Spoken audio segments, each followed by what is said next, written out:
What do you get when you mix rising tuition, outdated curriculums, and AI-generated essays? You get New York Magazine publishing articles titled "Everyone is Cheating Their Way Through College," professors saying their students can no longer write, and for the first time in recorded history, college graduates facing a higher unemployment rate than the average worker. Welcome to the end of the college system as we know it.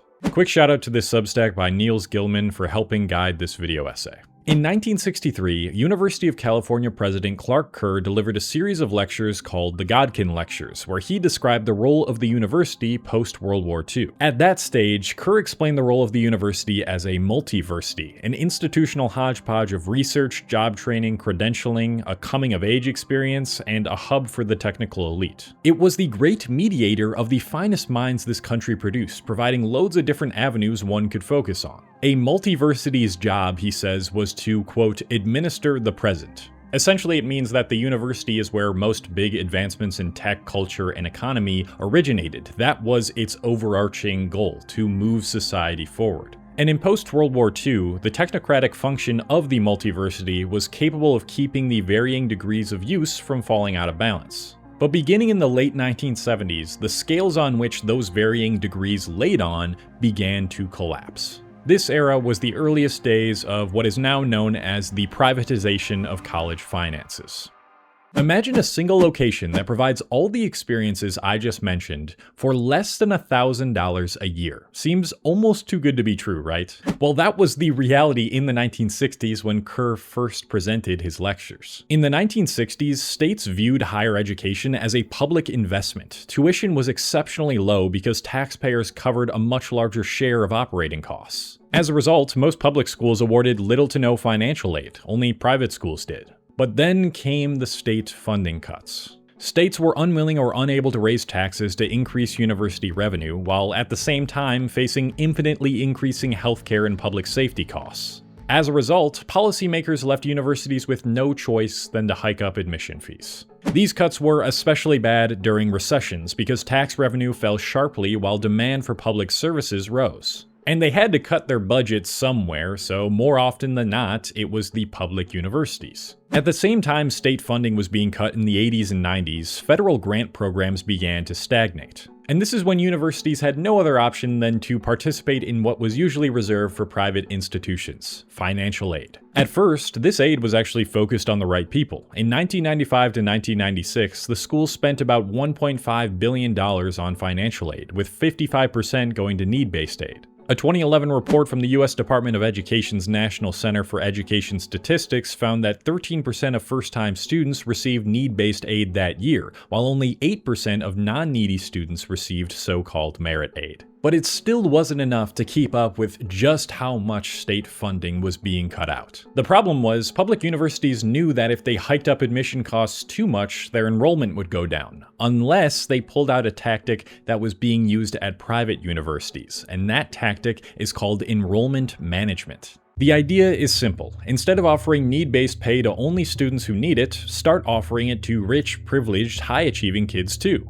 Providing more money in financial aid to otherwise fully paying students is more lucrative than spending money on needy students for several reasons. These students end up paying more in overall tuition, they are more willing to pay full price for other expenses like books and room and board, and their parents are more likely to become lavish donors to the college in the future. All of this improves the public university's bottom line, and it means that they can keep their admission prices higher without enrollment rates dropping due to inaffordability. In fact, financial aid leveraging is most effective when universities keep the sticker prices high because it ensures the biggest merit scholarships to the highest achievers who in most cases need it less than the average applicant because they're usually better off. Here's what this looks like in practice. Say the sticker price of annual tuition for a public university is $40,000. The high achiever, that is the one with a 4.0 GPA or perhaps an exceptional athlete, receives a scholarship of $20,000, leaving them with only $20,000 more to pay.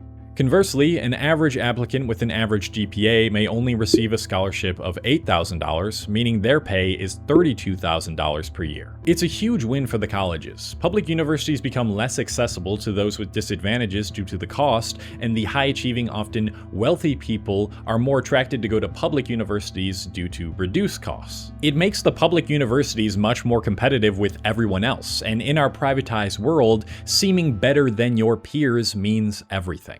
Speaking of increasing perceived value for colleges, let's talk about the huge budget dump into upgraded facilities. With so many public universities across the country, they need a way to justify the egregious costs, even to richer families. So what did they do? Build a bunch of ridiculously overpriced facilities that don't even really add much value to the multiversity experience. One example of unnecessarily expensive builds is Texas Tech's Lazy River. Built in 2009, this 645-foot tube careener includes a 25-person hot tub, a diving well with a slide, water volleyball, and even a basketball area, all for only $8.45 million.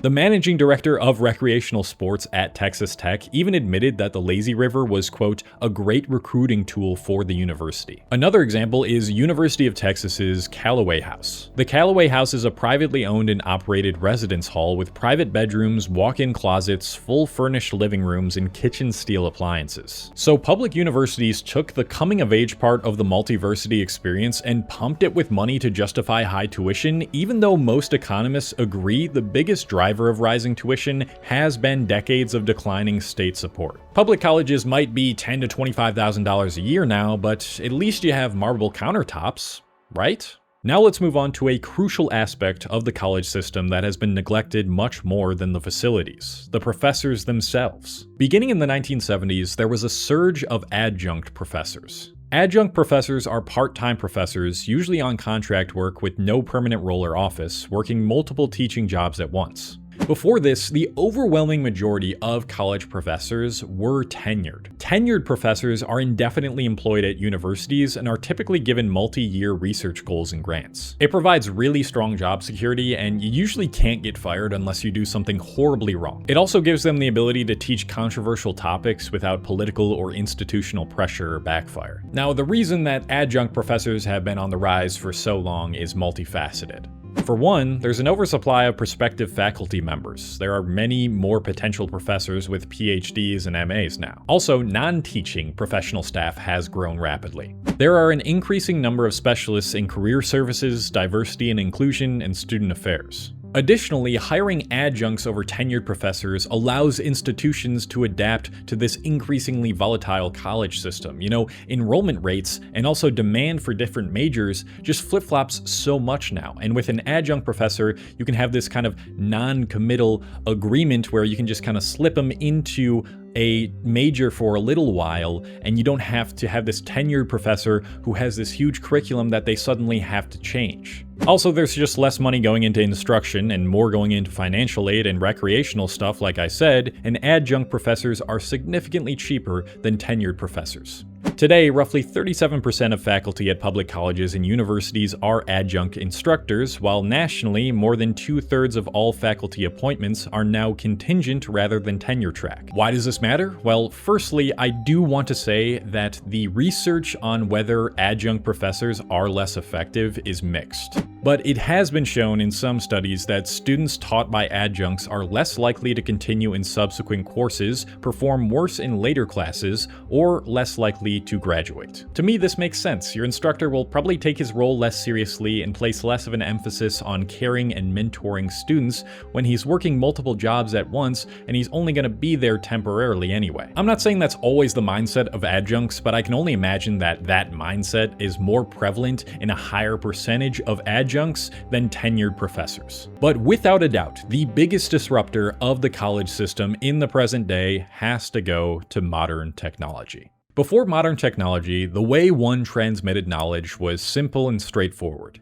Provide the students books, give a lecture, give them a problem set pertaining to that lecture, and give them a written examination. But in the present, administering this system in the context of a college campus without any integrity issues is damn near impossible, rendering it obsolete. For decades, a degree signaled something indisputable. You were competent enough to make it through 4 years of lecturing and following rules, and therefore competent enough to participate in the workforce. Unless you were cheating, but cheating a 4-year degree used to be really hard. But ever since the smartphone's incipience, professors have had to battle with a streamlined convenience economy that is ravaging our ability to focus.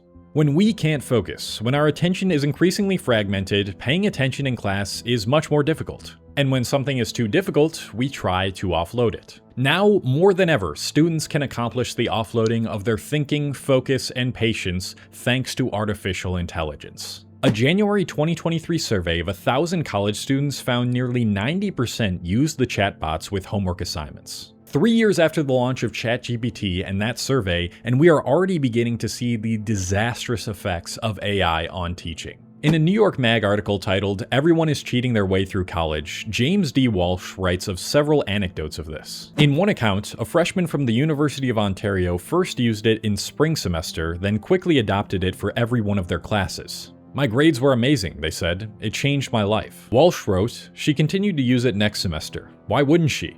"Why wouldn't she" is the most revealing sentence in this entire article. If jobs care that you got your degree, a piece of paper, more than inspecting your specific college work, what reason is there to learn and apply the knowledge if that takes dozens more hours without ChatGPT? It's a genuine question, and it's one that students now have to grapple with as AI tests their patience. Another story comes from a freshman finance major from one of the country's top universities. Now, this student actually told Walsh she is against AI use. "I'm against copying and pasting. I'm against cheating and plagiarism. All of that." Then she goes on to explain how she used AI to outline a 4 to 5 page essay due in 2 hours. It did all the outlining work for her, and all she had to do was fill it in. This is coming from someone who claims to actually enjoy writing.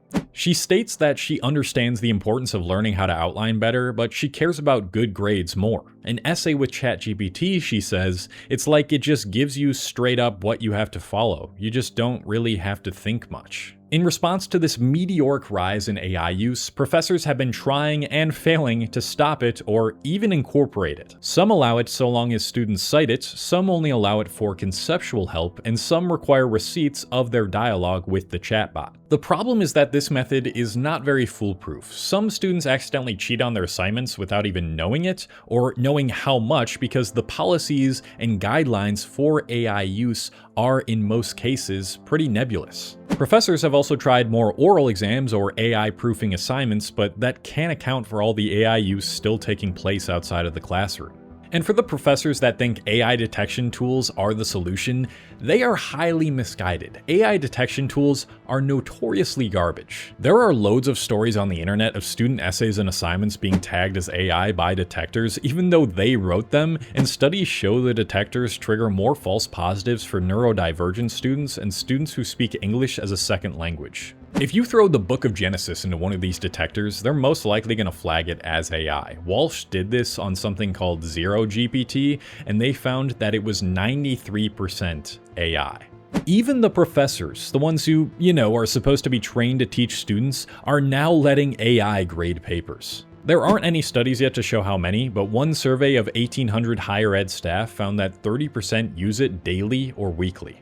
And now the consequences of this for students entering the job market are disastrous. Like I said at the beginning, employment rates for college grads are now lower than the average worker. Because if AI can conduct many entry-level job roles, or if companies are convinced it can, even though it really can't, many employers will see hiring new college grads as virtually useless, a risk even. They know most students are paying less attention, relying ever more on AI, so at this point, what does a degree even really signal? Can we really say that it signals the same level of competency as it did even just a decade ago? Unfortunately, I don't think so, and I can't even blame the students for using it, because if there is no tangible reward for not using it, and there is no tangible punishment for using it, then why stop using it? I said something in the same vein in a previous video, but I'm not condoning this behavior, I'm just explaining why students would be pushed to have this belief. And when we add everything else we discussed into the mix, it's clear to see why the college system is collapsing. Tuition costs are absurd, universities are investing into recreational and research purposes more than instructors, and what once could only be acquired through a degree can now be acquired in an albeit less cognitively challenging way through AI. It's no wonder why so many young people now see college as a huge risk with little to no upside. It still has the aspects of the multiversity, it has the networking opportunities, it has the fun activities and clubs, it has the research hubs, but the value proposition is no longer a no-brainer, and the system itself is built on increasingly unstable foundations. So if a degree is too expensive and no longer proves that you're ready to work, what does? Well, there's actually a tech company, which is today's sponsor, Course Careers, that I think is helping solve this problem, and their results speak for themselves. The way it works is they focus on teaching in-demand jobs that are currently hiring entry-level people, such as supply chain, construction project management, construction estimating, other trades like electrician, plumber, and HVAC. Basically all the industries where you have a real chance of getting hired without experience. Once you choose which career you want, they then teach you everything that employers want you to know, and the best part is it's completely online